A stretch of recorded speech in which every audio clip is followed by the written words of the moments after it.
काल भावाचा फोन आला मला. बघा ऐका आता काय म्हणलं मला आणि काय झालंय घरामध्ये. भावाचा कॉल आल्यानंतर मी होतो गाडीवर, नुकतं सुटलो होतो ऑफिसवरून. तर मला म्हणला भावडं कुठे आहे. म्हणलं हाय की कामावरून सुटलं, गाडीवर आहे. गाडी साईडला घे म्हणला, थांबव जरा बोलायचंय. म्हणलं बोल की असंच. नाही घे म्हणलं साईडला गाडी, म्हणलं बोलायचं या. म्हणलं बोल. घेतली गाडी साईडला, बोल म्हणलं. साईडला म्हणला भावड्या म्हणलं आपल्या गाडीमध्ये. आता त्याचा व्हिडिओ तुम्ही बघितला असेल तर तुम्हाला काय पुरावे ते दाखवले असेल त्याने. आपल्या काळ्या गाडीमध्ये कियाच्या म्हणला पुढल्या डिकीमध्ये एक पांढरं कापड, त्यामध्ये एक लिंबू, त्याला 2 टाचण्या, एक काळी बारकी बाहुली, परत डाळ, ते काय म्हणतात तसलं हराळ का डाळ, बरंच काय काय सांगत होता, हळद कुकू आणि थोडं लिंबू चिरलं होतं. तर ही पूर्ण गाठफीट 3 गाठी बांधून त्या डिकीत टाकलं होतं म्हणलं कोणतरी. अहो हे ऐकल्यानंतर कोणाला म्हणजे सुख वाटेल सांगा. मला टेन्शनच आलं. म्हणलं बाबा एवढं पक ह्याच्यापर्यंत पण कशामुळं म्हणलं एवढं कुणी केलं असं. आता ऐका कुणी केलं असं, आमचा डाऊट काय आहे कोणावर आहे. म्हणलं ती सापडलं कसं काय. अरे मला कृष्ण काहीतरी करत होता खेळत त्याला सापडलं म्हणला, त्यांनी मला दाखवलं. मी बघितलं तर मी निम्मा घाबरलो म्हणला. म्हणजे ही कशासाठी केलं की कुठतरी गाडीचा अपघात व्हावा, धडकावून कोणतरी घरातलं मरावं एवढ्यापर्यंत. मला ही त्याच्या मायला कळत नाही की लोक एवढी जळायला काय लागल्या ती. मग यातलं कोण आहे. अहो दोघं आम्ही भाऊ लेकरा बाळाचा बाप या. मी झालं, पांडू झालं, मला 2 लेकी त्या, त्याला 1 लेक आहे, 1 पोरग आहे मला. लहान आहे त्या अजून त्यांना जग पण माहित नाही कसलं आहे काय. बायका एवढ्या हुशार नाही, त्या बायका आडमोठ आहेत अजून. त्यांना मार्केटचं नॉलेज नाही. बाकीचं काय बॅकग्राऊंड आपल्याला नाही. एवढं सोडून एखादी जर मोठी घरामध्ये तर घटना घडली तर आपण उपचार येऊ शकन का. त्याला बघाव काही 11, 12, 15 जण आहेत घरात सारे बरोबर, बारके लेकरा सकट आमच्या. मग कोण असेल की बाबा असं करणार की बाबा जळणार किंवा यांच्या घराचं पटांगण व्हावं, वाटोळ व्हावं. त्यासाठी विशेष वाटतं. आणि तुम्ही म्हणता काय सांगतो सोमा दादा, देवा शपथ ही गोष्ट म्हणजे खरी पांडवांनी दाखवलं असं व्हिडिओमध्ये. मला रात्री सांगितलं म्हणून आता बोललो कळू द्या ना आपल्या युट्यूब फॅमिलीला तरी कशामुळं. मग थोडं थोडं मला वाटायला लागलं बाबा लेकरं आजारी पडतात, घरामध्ये गेलं की असं कुठली पण काम करायला जावा अशी एनर्जी येते बाहेरनं, आता करेन मग करेन आणि गलटून जाते. हो सकाळचं काम दुपारवर जातंय, दुपारचं संध्याकाळचं जाऊ द्या. आता आजचा दिवस गेला, उद्यावर जातंय, उद्याचं तुम्हाला सांगतो आठवड्यावर जातंय, आठवड्याचं महिन्यावर जातंय, वर्ष झालं तर कुठलं काम नाही. पैसा भरपूर येतो या. आमच्या खानदानात कोणाला एवढा पैसा येत नसेल तेवढा आपल्याला येतोय. पण त्याला वाटा एवढ्या की कळतो पैसा ठिकाण आहे. उलट सूत्र संधी व्हायला लागलं. अंधश्रद्धा ही म्हणतात ना बाबा की बाबा काय गोष्टी आणण्यासाठी का कोणतरी आणलं होतं, ते आंदोलन केलं मोठं, त्यांना मारण्यात आलं. त्या गोष्टी खऱ्या आहेत, ह्याच्या गोष्टी विश्वास ठेवावं का नाही. पण काय काय गोष्टी अशा अनुभवायला लागल्यात की सर समजा घरात उलटच व्हायला लागलं. आता तुम्ही म्हणता मग तुमचा डाऊट कोणावर आहे. आता बघा डाऊट तर असं व्यक्तीवर आहे ज्याला काय गोष्टी आपण काय गोष्टींपासून आपण त्याला त्या मनाजोग्या होऊन दिले नाही त्या. किंवा म्हणतात ना वरनं नारळ कंटक असलं तरी आतनं गोड असतो, तशी माणसं उलटी ती वरनं गोड फेड दिसतात ना पण आतनं उलट्या काळजाची, उलट्या मनाची.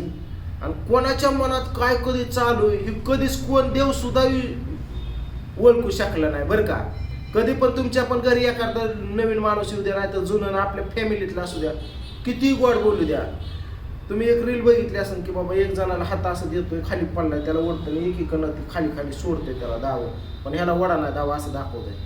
म्हणजे ह्याच हाताने त्याचा घात, ह्याच हाताने मदत पुढं दाखवतंय.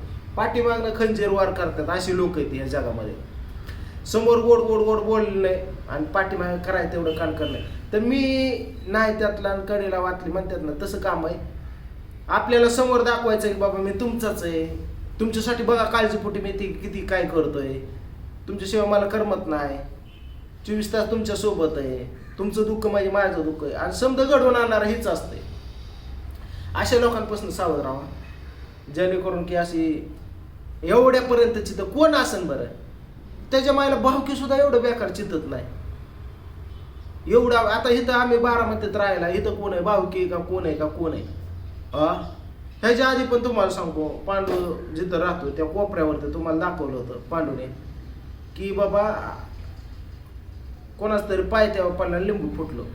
तुम्हाला सांगतो काळा बाहुला बारकुसा मोठी बाहुली एवढी होती, त्या कृष्णाने उचलून आणली होती घरात. लिंबू चिरून 4 फोडी करून, तुम्हाला नाही एकच फोड केली, अशी आडवं फक्त कापलं होतं मधनं. त्यात लिंबू, त्यात हळद कुकून टाचण्या खावल्या होत्या, म्हणून आपल्या घराच्या कोपऱ्यावर टाकलं होतं ते. अहो काय, आणि पोरं खेळ गेली ती बाहुली आणली. मग कधी कधी असं वाटतंय बाबा बघा, दुर्गा आजारी, ओम आजारी, त्याच बेडवरती एक झालं एक 15 दिवसाचा गॅप घेतलं की 15 दिवस पोरग ॲडमिट आहे. बायको उपजार नाही, दुर्गा तापते, राधू ॲडमिट होती त्याच बेडवर, ओम होता. आता माणसात माणूस राहिला नाही, मी घरी राहिलो नाही, मी पुण्याला इकडे निघून आलो. पैसे वेळेवर तुम्हाला सांगू कोणाच जाय नाहीत, हप्तं फिप्तं भरायला अडचण यायला लागल्या. एवढं येऊन पण पैसे तरी येतात, पुरवणी आहे नाही. घरातलं पीठ सुद्धा कोणतरी करणे करून बोट काय असतात त्यांच्याकडे, ती करून सुद्धा आठवू शकतात. आता खरं काय खोटं काय, पण आम्हाला तर थोडं जाणवलं बाबा, एवढ्या गोष्टी तुम्हाला सांगतो घरामध्ये होत्या त्या. मग पांडव मला काय करायचं म्हणलं, तू काय केलं मग त्या कारळ वगैरे होतं त्यात, बाहुली पिवळे लिंबू. त्याने ती बाहुली घेतली आणि तुम्हाला सांगतो घरच्यांना दाखवली, इकडं तिकडं शेजाऱ्याला. शेजारी म्हणजे 100% तुमच्या वाईटावर 100% कोण आहे, लोकांपासून सावध राहा तुम्ही. लय आडमोठं लय बोलले, तुम्हाला माणसंच ओळखू येणार ती. समद्याला कुणी आलं की बोकांडीच घेताय, उरावच घेताय, घरातच घेताय, आपलंच म्हणताय, पण आपलं कोणच नाही इथं. बघा गेलं तर नका कोणाच्या आरी पडू. खाया पिया पुरता लाड तेवढं ती सुद्धा लय होतो या. ती लिंबू फिंबू घेतलं आणि तिकडं पाण्यात नेऊन सोडले, आणि आज तो जाणार आहे कुठं देवऋषी कुठं कोणाकडे तरी, बघा की असं असं कोणी केलंय त्याचं काय. अहो एवढं पण वाईट चितू नका की देवाचं तर तुम्हाला सांगतो काय म्हणतात करणे काय फिरली ना, समजा तुमच्यातच शिरण उपजार सुद्धा यायचा नाही. नीतीचा फेरा कोणी ओळखला येणार असन की अरे करून करून किती एवढं काय चित्ता की आम्ही तुमचं तेवढं वाटोळ केलंय. आम्ही आमच्या फॅमिलीनेच आम्हीच तुम्हाला सांगतो खालचं वरचं सुधरा नाही. ह्याचं ॲडमिशन झालं, त्याला लेकराला ही किती, भाजीपाला घे, किराणा किती, ह्यातच आमचं आम्हाला एडिटिंग करायचं की शूटिंग करायचं, ह्यातच आम्ही कधी आम्हाला कोणाचं चांगलं करणं झालं नाही तर वाईट तरी कशाला कराल. अहो तुम्ही तरी कशाला काय करता, तुमचं कुठं आम्ही एवढं काय गोळं मारलं. त्यात लेडीज आहे का जेंट्स आहे अजून काय कळलं नाही, तपास नाही तर आम्ही त्याला शोध लावायला चालू केला, कोण आहे हे काय. जर बाबू सापडला आमच्यासारखं आम्हीच वाईट, चांगलं पण आम्हीच. अशा गोष्टी नाही करायला पाहिजेत कोणाच्या.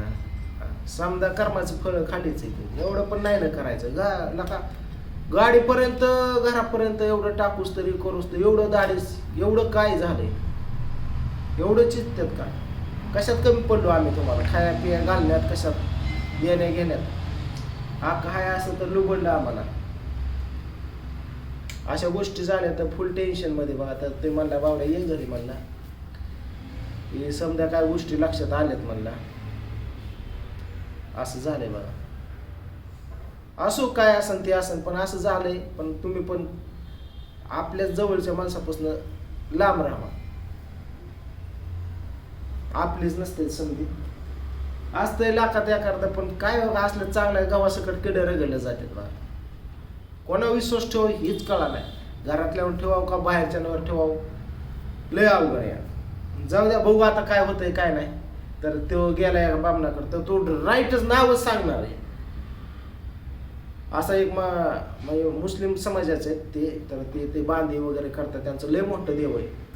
तर ती बोलले की या तुम्ही, डायरेक्ट नावच सांगणार, पूर्ण नावच, त्याची हाईट उंची सकटच.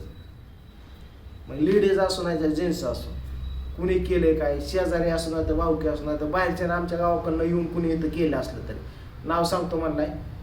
तर ते म्हणलं बावडे आपण जाऊ म्हणलं दोघं. म्हणलं तू जा, मी येतो मागणं. तर ती जाणार आहे. बघू नाव कोणाचं येतंय काय. त्याला म्हणलं घे तिथलं पण शूट, काय होत नाही, कळलं पाहिजे ना कोण जळ काय. असो चला, मी चाललो आता कामावरती. तर म्हणलं सांगाव बाबा कसं चालू आहे काय घरामध्ये आमच्या. असं चालू आहे, लय अवघड आहे बघा. सावधरा प्रियंका म्हणलं आपल्या पण घराकडे कुठं खाली लिंबू पिंबू पुरलं फिरलं असलं तर बाबा पटांगण होत चाललंय आपलं. प्रियंका तर म्हणले मला लय बेव वाटायला लागले रातच्यापासून, लाटच कापतीय, नको बेव म्हणलं. चला निघतो कामावर.